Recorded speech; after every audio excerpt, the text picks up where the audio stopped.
Yo, what's going on, y'all? Today I'm going to share 6 things that have helped us earn over $1.2 million in business.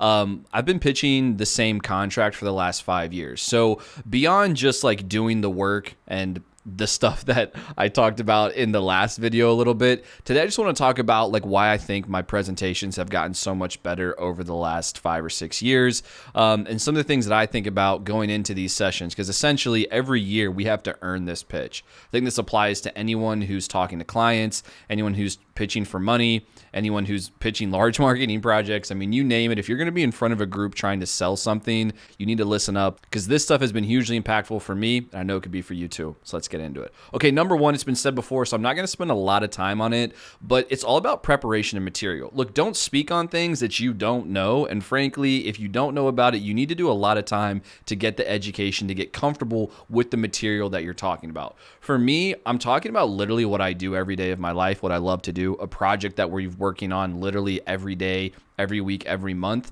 So the inherent material of what I'm communicating about, I know very well. I'm in the weeds with this stuff, so I'm able to talk about tactical execution, and I'm also able to talk about strategy.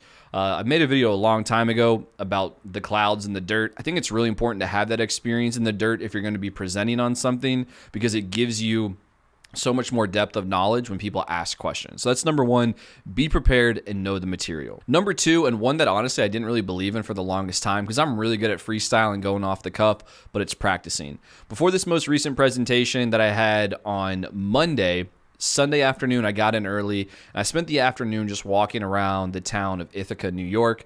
And during my walk, I actually practiced my presentation, I think at least 2 times through entirely.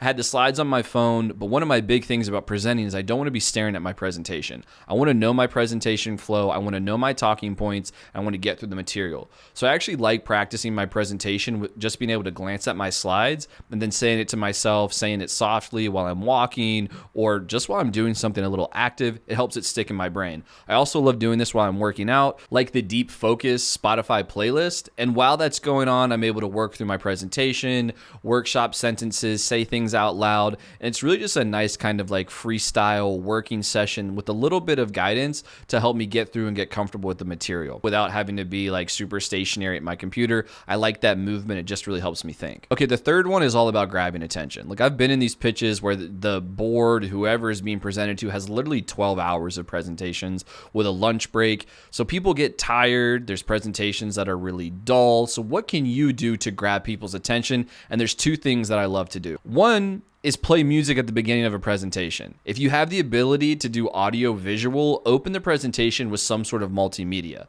I've done this before where I had a sound play with my first slide where the sound played well with the brand or played well with the topic of the presentation. That immediately snaps people's attention.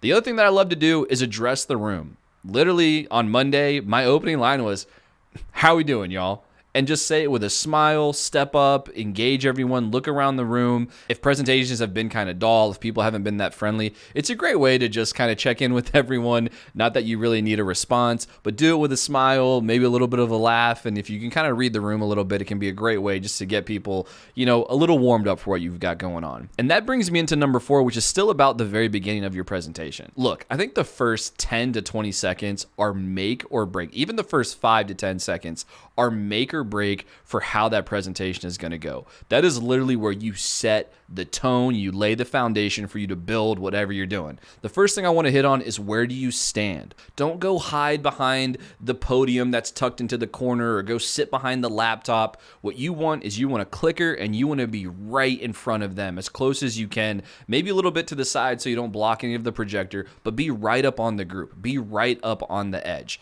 And this is something I learned from Tony Hinchcliffe, who's the comedian. If you haven't seen Tony, you got to watch Kill Tony. But I heard him talk about something when he was recapping the Tom Brady roast. Something that he noticed when Drake performs is that Drake will go right up to the edge of the stage and he'll stand right on the edge to engage with the crowd. And it gives him this closer dynamic. It has a huge impact on the people directly around him. And it's something that he embodied when he was at the Tom Brady roast, of trying to stand right on the edge of the stage. Well, I've always wanted to be right on the edge of the desk, right at the edge of the table, as close as I can to the action. I want to stand right on the edge. So when my presentations start, I step up to my place. I go forward. I don't recede. I don't go hide. When I start talking, when I do my initial greeting, I am moving forward towards the group. And I think that is huge because if someone's not paying attention, they're going to be like, oh, whoa, this guy's coming at me. Or it's just a great way to show that I'm confident. I'm going to own the room. I'm going to step into this and I'm going to talk about what I'm here to talk about today. I don't care what it is.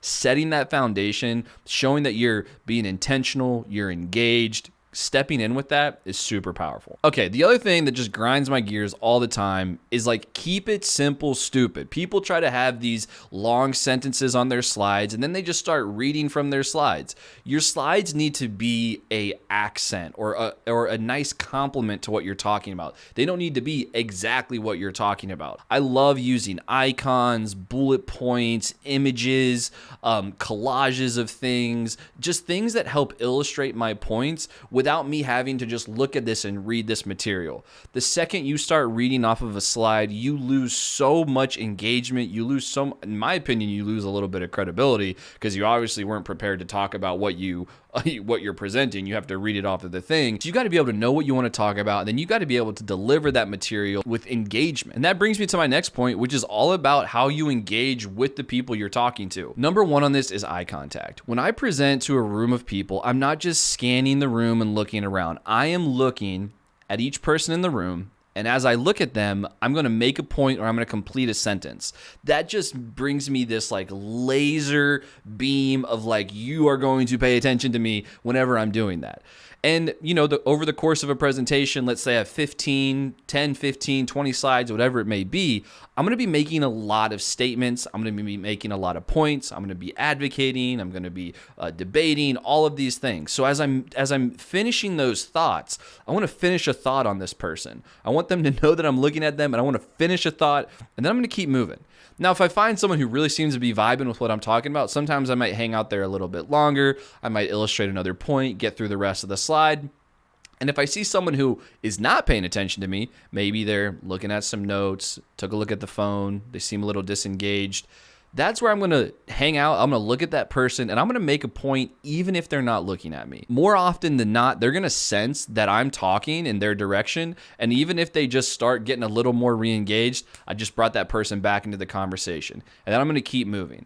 And the whole time I'm just bouncing around the room, talking with a good cadence, engaging in eye contact, not being afraid of the people who I'm there to present with. And a lot of that ability to not be afraid comes back to those first few things where you know the material you're talking about. You're not being a false front for this thing. And you're also comfortable, prepared, and you've practiced so that you're able to be doing these other things that make the information come off in such a more engaging, profound, and really like an effective way when you've done the legwork. And the last thing I'm going to hit on here is how you speak. Literally, your cadence, your volume, your structure, all of those things can be utilized to make that information come off in a more engaging way. Using humor is great, but let's be honest, we're not all funny, and frankly, we're going to be a little bit nervous. But if you speak with intention, if you don't speak really softly, and if you know what you're talking about, and you can make a point, and then you can look for some engagement, you can pause and be comfortable in that pause, that's where you can really get people to someone is up there and they are talking. They are owning the room. They are confident. And all of that is so important when you're literally presenting yourself, presenting your project, presenting your company, whatever it is. So hopefully that landed with a couple of y'all out there. I mean, I don't care if you're on a Zoom call or if you're at a dinner or in a more professional setting. I think using some of these tactics to help you better deliver information can be a game changer in how that is received and frankly, the success you have talking about whatever it is you're talking about. I'll see y'all in the next one. Peace.